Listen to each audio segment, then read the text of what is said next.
I'm ready. I got the cows moved for today.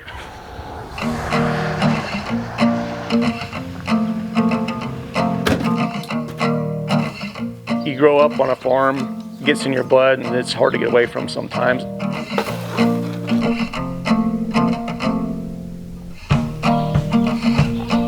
I'm John Lueken, Rolling Prairie Ranch with my dad full-time, Kenny Lueken, my mom, Carol Lueken, and my wife, Sarah, and kids, Bruce and Myra. Morning, John. How you guys get along choring? Dad grew up milking a few cows and kept growing it, built the original farm. In 1972, they milked about 50, 60 cows, and then his brothers got involved with it. When I was in high school, we milked 700, 800 cows. Didn't look like I was going to have the opportunity when I got out of college to come back to a dairy farm, so Dad decided he wasn't going to keep doing it if I couldn't be there to help. So he sold his part of the dairy out, bought some land close by, and we started raising cattle. We couldn't grow the beef cattle where we were, couldn't rent land, couldn't buy land or anything like that. So we started looking at where we could go to raise cattle and ended up finding this area in Missouri that we fell in love with. I was telling Dad about it and he didn't believe it. It looked this good. I said, it looks like cow country to me. And he called Jim Garish and I asked him about it. And he said, if you want to be in the cow business, it's probably one of the best places in the world. So in just over 12 months, we went from starting to look to having a place.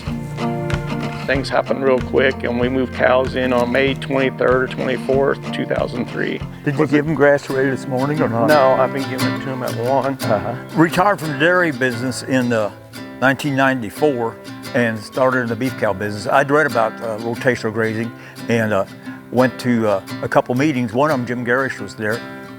Seen right away that was what I wanted to do, was do the rotational grazing. We've been doing it for 94 to be 32 years, been rotational grazing. And we've got more intensive. When we moved here to Missouri, we've got much more intensive.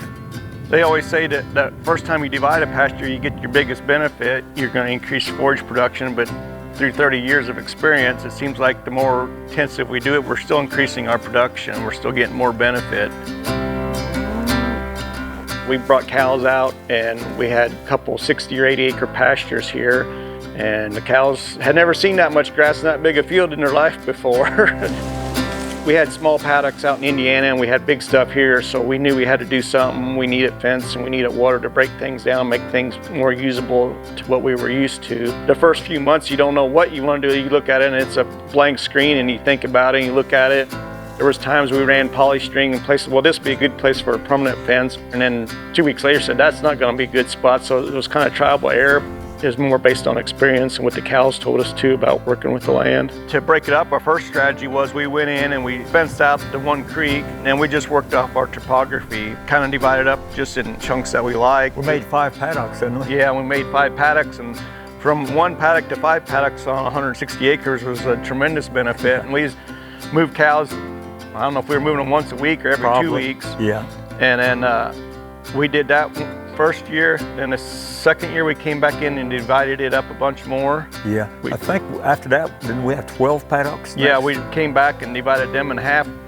We found out that the longer we did that, from year 1 to year 2, 3, 4, 5 in there, we always were making more grass than what those particular cows needed in a day, and that's when you said something about putting the brakes in. Over time we realized the more grass we grew, the smaller we wanted paddocks so we could move them more often. The thing we always saw is we're wasting grass. How can we keep from wasting grass and the cows can utilize it better?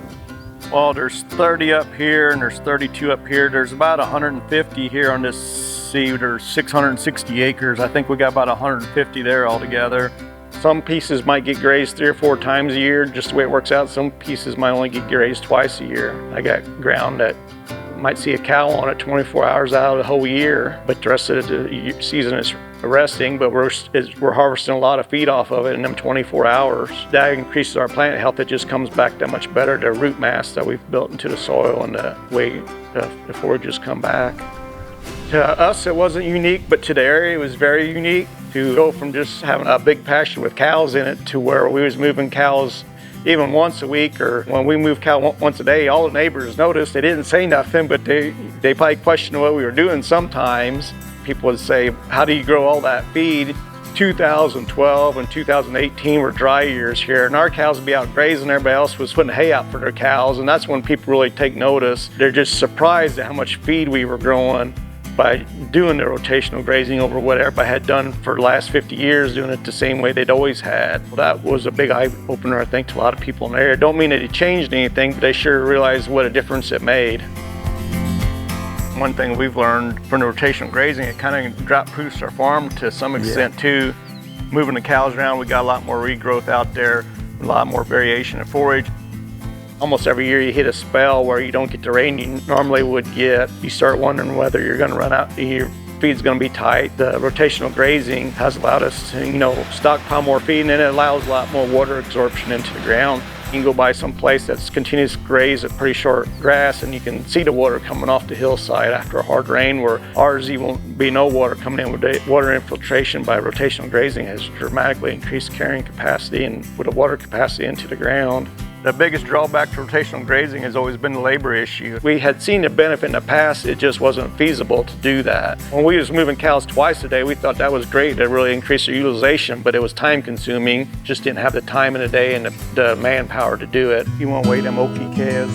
I was thinking of weighing them again, either today or tomorrow afternoon. Is there any timeline on putting the new collars on, or just when it's convenient? 11 or 12 years ago, me and Sarah, and we took Bruce, we went down to Texas for a conference, and on the way back through Kansas, we stopped at Mush Rush just to see their herd and their cows. We've been working Mush Rush now for 10 years, but it's probably been 5 years ago. They started down the virtual fence path. Daniel told us that they were going to try a new product from Halter. He was telling us what it was doing and everything, and it really piqued our interest. I was on the way home thinking, well, how many collars are we going to get, and what group of cows are we going to put them on? Dad goes, why don't we just do them all? So we did them all. We just went all the way in. He said, there ain't no point in doing part of them. We can see what it does, and we think it's going to work for us. So we just jumped all the way in and did them all, and it was the right move. It was pretty easy to spend at least 4 to 6 man hours a day just moving cows before Halter. Once we got the collars on the cows and we had them trained last summer, it went from everybody spending hours a day to where I got to where I was moving 500 cows and 4 times a day and 40 minutes a day. Halters allows us to graze how we always wanted to, but we feasibly couldn't do. It's just a game changer for that. Hi, Elena. Pretty good. How are you today? Good to see you. We're putting a few in this spring. I got a set of cedars in. I get a question a lot, what's our grazing plan? How do we rotate and things like that? We don't do any planning ahead. It's kind of more art than science here, but we never graze the same paddock the same time every year. We kind of skip around a lot, and it depends on where the cows are when the grass comes.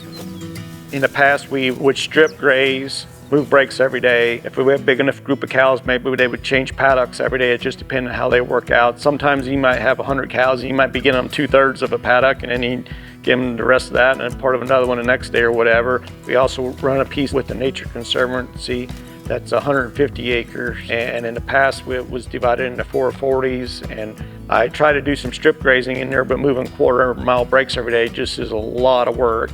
We use it 8 weeks in the spring and 8 weeks in the fall. Their goal is to increase the upland bird habitat, and if they can bring more land in without purchasing it by just having producers involved and using land that they got, the livestock are improving their land, but also resting ours, so it's a winning situation for both of them. We rent this down here, and when you can see it's all 40s and 80s. The virtual fence has made that super easy because we're renting it. We can't go in and build a fence, but we can do a lot of rotational grazing. And then we got another piece down here.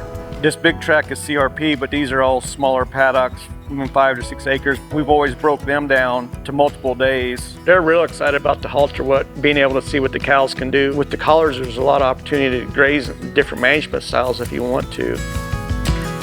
You'd probably like to see them pastures rested at least 30 days, preferably 60 days. Yeah, and it depends a lot on your environment, but where we are here in high moisture area, 30, 60 days, there's a lot of benefit to letting it rest that long, growing back on a long rest period. We'll have stuff rest for 60, 90 days, and it's allowed us to see a lot of diversity in our forages that comes in on its own, and you're not just getting the good all the time, you're eating some fiber with it.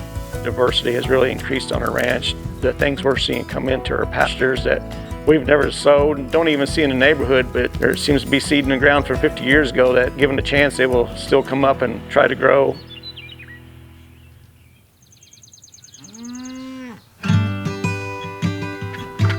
Soak. My wife, Sarah, we got 2 kids, Bruce, who's 14, freshman in high school, and Myra's 7, who's a 2nd grader. They're both actively involved in a ranch as much as they want to be, some days more, some days less. Bruce and Myra have a rare condition called Pompe disease, so that's kind of affected our family over the years. It's a glycogen storage disorder disease where their bodies will not process glycogen. There's infantile and late onset. They both have infantile. They get a enzyme infusion every week that allows their muscle cells to process glycogen out. If it couldn't do that, their muscle cells would store enough glycogen that they would destroy and you lose all your muscle. Didn't know Bruce had it when he was born. Kind of got lucky, noticed something at the local hospital. His file just happened to hit the right person at the right time, and she knew what was wrong with him before anybody else even had any idea. So since they've been born, they get weekly infusions. It takes about 6 hours. After Bruce was born and all his medical issues, Sarah went back to nursing school and got her bachelor's and master's in nursing. And when COVID hit, it worked out that the doctors allowed her to start doing home infusions. To us, it's just everyday life, but if you look back at it over the years, how much time is put into it, it's a lot of time. Their whole life, they've always been out in the ranch, school year, springtime, wintertime, whatever, they're bundled up, taking care of cows, riding with Dad. People are amazed at what our kids have been able to do with what they have. It's the way a lot of farm kids are. They just develop capabilities of critical thinking and things like that. It's just pretty amazing, and it's enjoyable to see them growing up and changing. My hope is for both of them to come back here at some point. A virtual fence is just a game changer, for everybody, but especially for us. It increases a succession plan for Bruce and for Myra to be able to do things that they physically might not be able to. Just go out there in a four-wheeler and check cows, and then you can move them from your phone, but not have to be out there physically trying to put fence in. It allows you to be more of a manager instead of a laborer. It's great to be able to work with everybody, work with Dad, and have Bruce and Myra here all at the same time. And Sarah's involved in it, and then Mom helps. She don't come outside, but she does paperwork for us some. So it's nice to have everybody involved. For 30 years, it's been a learning curve. Yeah. And that curve hasn't stopped yet. We're still learning every day. I'm real optimistic about the future for what we're doing here. I think there's a lot of opportunity.